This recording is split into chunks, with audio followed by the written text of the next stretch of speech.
നമസ്കാരം. Evening business ന്യൂസിലേക്ക് സ്വാഗതം. ആദ്യം പ്രധാന വാർത്തകൾ. രാജ്യത്തെ മൊത്തവില പണപ്പെരുപ്പം 14 മാസത്തെ താഴ്ചയിൽ. പണപ്പെരുപ്പ നിരക്ക് 0.39% കുറഞ്ഞു.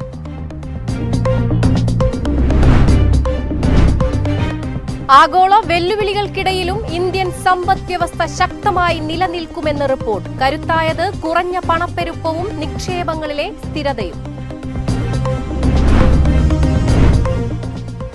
സൈപ്രസുമായി വ്യവസായ സഹകരണത്തിന് ഇന്ത്യ. വാണിജ്യം, നിക്ഷേപം, സാമ്പത്തിക സേവനങ്ങൾ, ലോജിസ്റ്റിക്സ്, പ്രതിരോധ മേഖലകളിൽ സഹകരണം വർദ്ധിപ്പിക്കും.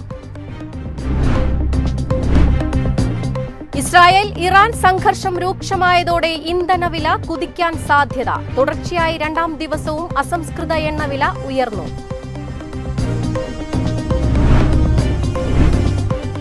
ഇന്ത്യയുടെ വ്യാപാര കമ്മി $21.88 ബില്യൺ ചുരുങ്ങി. എണ്ണ ഇതര കയറ്റുമതി വർദ്ധിച്ചതും സ്വതന്ത്ര വ്യാപാര കരാറുകളും തുണയായി.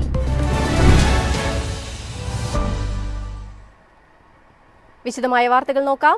ഇന്ത്യൻ ഓഹരി വിപണി ഇന്ന് നേട്ടത്തിൽ വ്യാപാരം അവസാനിപ്പിച്ചു. സെൻസെക്സ് 677.55 പോയിന്റ് അഥവാ 0.84% ഉയർന്ന് 81,796.15 നിഫ്റ്റി 227.9 പോയിന്റ് അഥവാ 0.92% ഉയർന്ന് 24,946.5 ക്ലോസ് ചെയ്തു. സെൻസെക്സ് ഓഹരികളിൽ Tata Motors, Adani Ports, Sun Pharma എന്നിവ ഇടിവ് രേഖപ്പെടുത്തി. അതേസമയം UltraTech Cement, Tech Mahindra, HCL Tech, Tata Consultancy Services, Eternal, Asian Paints, Tata Steel, Kotak Mahindra Bank എന്നിവ നേട്ടമുണ്ടാക്കി. സെക്ടറൽ സൂചികളിൽ എല്ലാ മേഖലകളും നേട്ടത്തിലാണ് ഇന്ന് വ്യാപാരം അവസാനിപ്പിച്ചത്. Nifty, IT, metal, realty, oil and gas എന്നീ സൂചികകൾ 1% വീതം നേട്ടമുണ്ടാക്കി. BSE മിഡ് ക്യാപ് സൂചിക 0.9%, സ്മോൾ ക്യാപ് സൂചിക 0.4% ഉയർന്നു.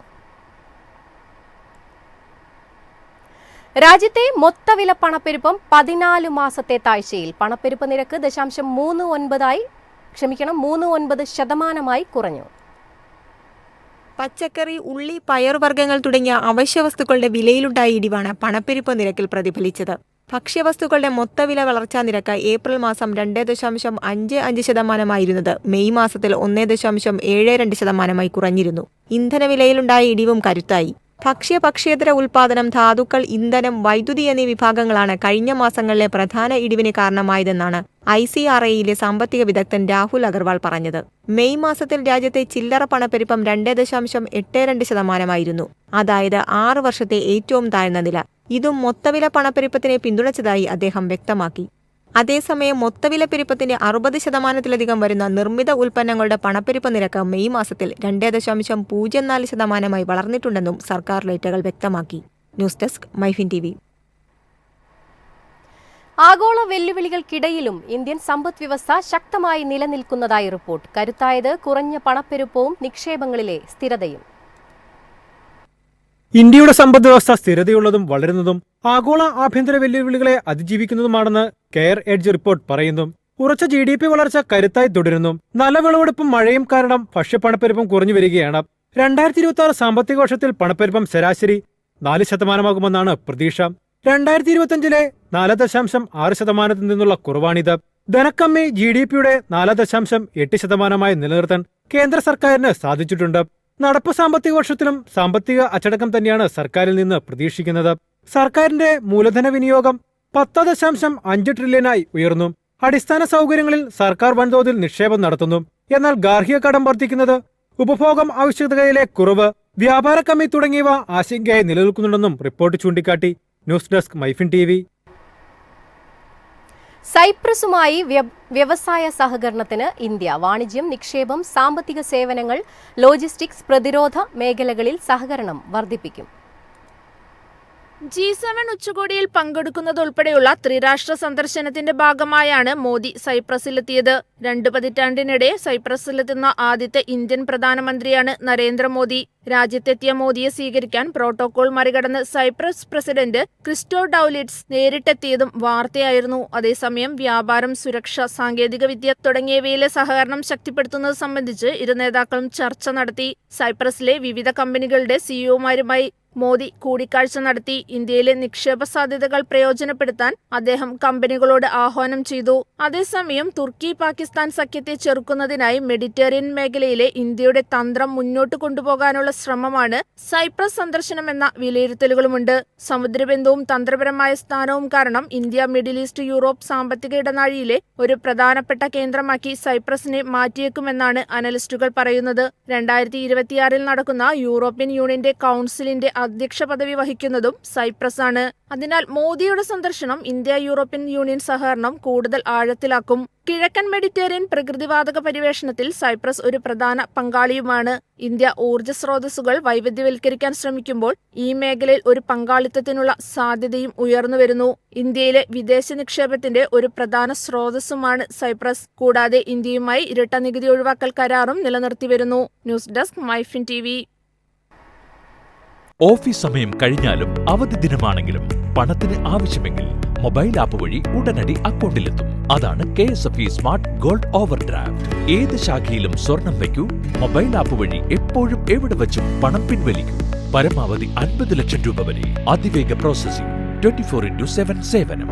ഇനി ആവശ്യങ്ങൾക്ക് അവധി കൊടുക്കേണ്ട, സമയവും നോക്കേണ്ട.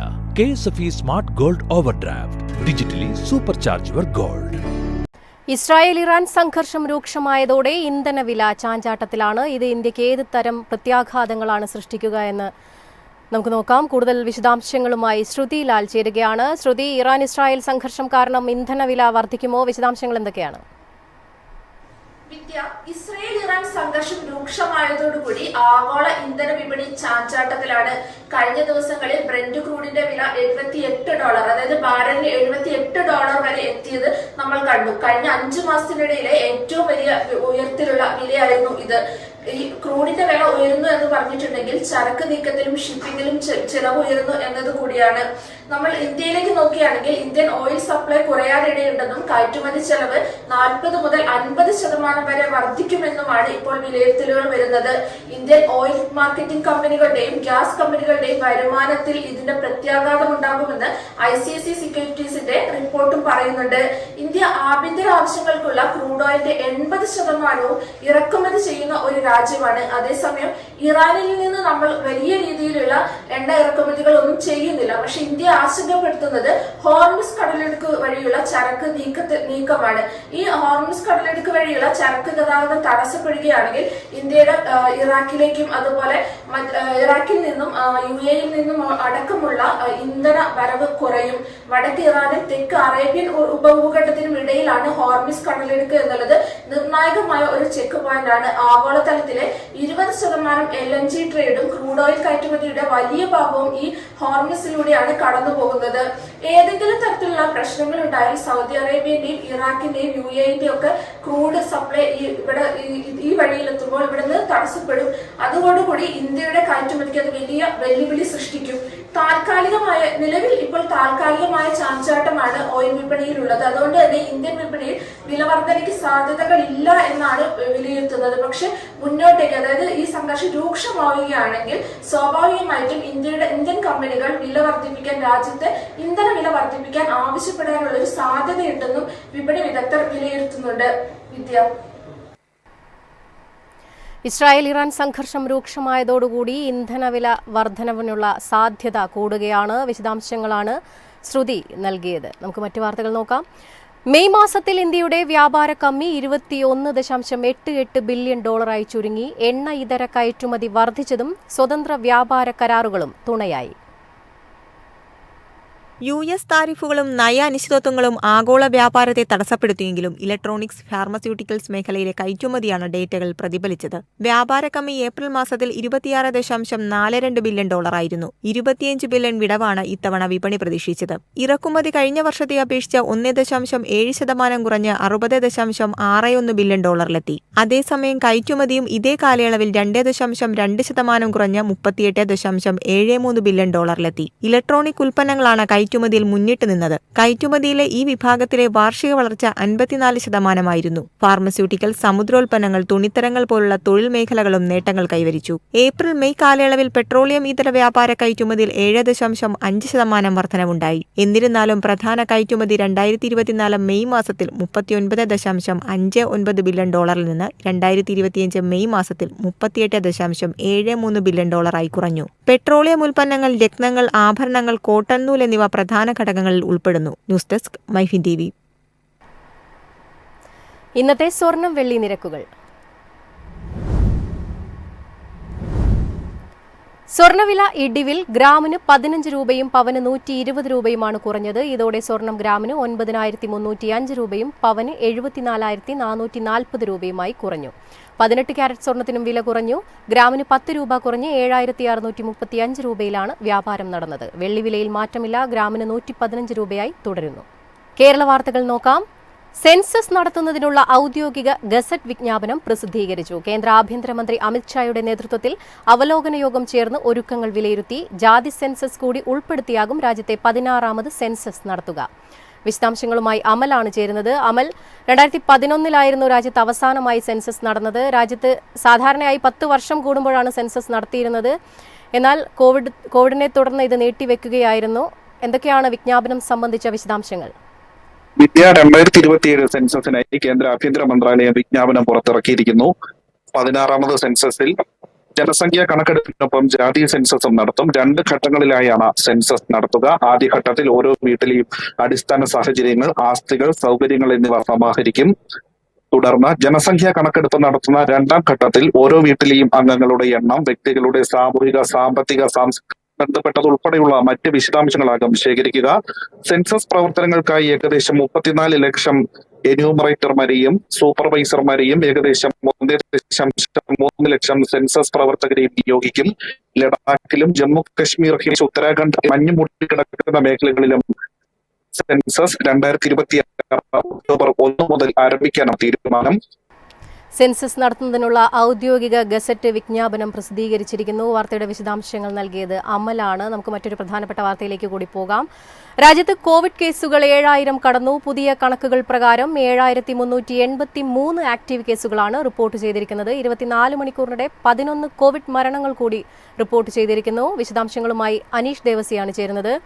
അനീഷ്, കോവിഡ് ബാധിതരുടെ എണ്ണത്തിൽ നേരിയ കുറവുണ്ടെങ്കിലും മരണസംഖ്യ ഉയരുകയാണ്. കേരളത്തിലാണ് കോവിഡ് മരണങ്ങൾ കൂടുതലും. വിശദാംശങ്ങൾ. വിദ്യ, ഈ രാജ്യത്താകെ നിലവിൽ 7383 പേരാണ് ഇപ്പോൾ കോവിഡ് ബാധിച്ച് ചികിത്സയിലുള്ളത്. അതിൽ ഏറ്റവും കൂടുതൽ രോഗികളുള്ളത് കേരളത്തിലാണ്. 1970 ആക്റ്റീവ് കേസുകളാണ് നിലവിൽ ഇപ്പോൾ കേരളത്തിലുള്ളത്. ഈ കേരളം കൂടാതെ ഈ ഗുജറാത്തിൽ 1441 ആക്റ്റീവ് കേസുകൾ അവിടെ റിപ്പോർട്ട് ചെയ്തിട്ടുണ്ട്. അതുപോലെ തന്നെ പശ്ചിമ ബംഗാളിൽ 747 പേരും, ഡൽഹിയിൽ 682 പേരും, മഹാരാഷ്ട്രയിൽ 578 പേര് എന്നിങ്ങനെയാണ് മറ്റ് സംസ്ഥാനങ്ങളിൽ ഏറ്റവും കൂടുതൽ കോവിഡ് കേസുകൾ ഇപ്പോൾ റിപ്പോർട്ട് ചെയ്തിരിക്കുന്നത്. അതുപോലെ തന്നെ ഈ കഴിഞ്ഞ ഒരു 24 മണിക്കൂറിനുള്ളിൽ കേരളത്തില് 7 കോവിഡ് മരണങ്ങളാണ് റിപ്പോർട്ട് ചെയ്തിരിക്കുന്നത്. അതുപോലെ രാജ്യത്ത് 11 പേരാണ് കഴിഞ്ഞ 24 മണിക്കൂറിനിടയിൽ കോവിഡ് ബാധിച്ച് മരിച്ചത്. ഈ കേരളത്തിലെ 7 പേര് കൂടാതെ ഈ ഡൽഹി, മഹാരാഷ്ട്ര, മധ്യപ്രദേശ്, ഛത്തീസ്ഗഡ് എന്നീ സംസ്ഥാനങ്ങളിൽ ഓരോരുത്തർ വീതമാണ് ഇപ്പോ ഈ കോവിഡ് മൂലം മരിച്ചിരിക്കുന്നത്. ഈ കേരളത്തില് 7 പേര് മരിച്ചതിൽ 5 പേര് പുരുഷന്മാരും 2 പേര് സ്ത്രീകളുമാണ്. അതുപോലെ തന്നെ ഈ രാജ്യത്ത് ഒരു 24 മണിക്കൂറിനുള്ളിൽ 119 കേസുകൾ കുറഞ്ഞതായിട്ട് ആരോഗ്യ മന്ത്രാലയം പറയുന്നുണ്ട്. ഇതിൽ കേരളത്തില് 87 പേര് രോഗമുക്തി നേടി. അതായത് ഈ രാജ്യത്ത് മൊത്തം 119 കോവിഡ് രോഗികൾ മുക്തരായപ്പോൾ അതിൽ 87 പേരും കേരളത്തിൽ നിന്നുള്ളവരാണ്. നിലവിൽ ഈ കോവിഡ് കേസുകൾ കുറഞ്ഞു വരുന്നു എന്നത് തന്നെ ഒരു ആശ്വാസകരമായ ഒരു വാർത്തയാണ്. വിദ്യ, രാജ്യത്ത് കോവിഡ് കേസുകൾ 7000-ലോട്ട് കടക്കുകയാണ്. മാത്രമല്ല, കേരളത്തിൽ ഈ കഴിഞ്ഞ 24 മണിക്കൂറിനിടെ കേരളത്തിൽ 7 മരണങ്ങളാണ് റിപ്പോർട്ട് ചെയ്തത്. വാർത്തയുടെ വിശദാംശങ്ങളാണ് അനീഷ് ദേവസ്യ നൽകിയത്. പ്രധാന വാർത്തകൾ വീണ്ടും. രാജ്യത്തെ മൊത്തവില പണപ്പെരുപ്പം 14 മാസത്തെ താഴ്ചയിൽ. പണപ്പെരുപ്പ നിരക്ക് 0.39% കുറഞ്ഞു. ആഗോള വെല്ലുവിളികൾക്കിടയിലും ഇന്ത്യൻ സമ്പദ് വ്യവസ്ഥ ശക്തമായി നിലനിൽക്കുമെന്ന് റിപ്പോർട്ട്. കരുത്തായത് കുറഞ്ഞ പണപ്പെരുപ്പവും നിക്ഷേപങ്ങളിലെ സ്ഥിരതയും. സൈപ്രസുമായി വ്യവസായ സഹകരണത്തിന് ഇന്ത്യ. വാണിജ്യം, നിക്ഷേപം, സാമ്പത്തിക സേവനങ്ങൾ, ലോജിസ്റ്റിക്സ്, പ്രതിരോധ മേഖലകളിൽ സഹകരണം വർദ്ധിപ്പിക്കും. ഇസ്രായേൽ ഇറാൻ സംഘർഷം രൂക്ഷമായതോടെ ഇന്ധനവില കുതിക്കാൻ സാധ്യത. തുടർച്ചയായി രണ്ടാം ദിവസവും അസംസ്കൃത എണ്ണവില ഉയർന്നു.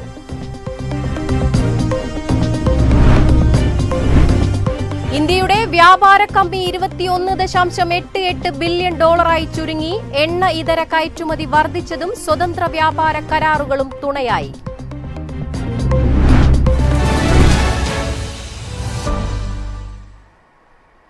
ഇതോടെ ഈവനിംഗ് ബിസിനസ് ന്യൂസ് സമാപിക്കുന്നു. നമസ്കാരം. This program is sponsored by KSFE. KSFE Smart Gold Overdraft. Digitally supercharge your gold.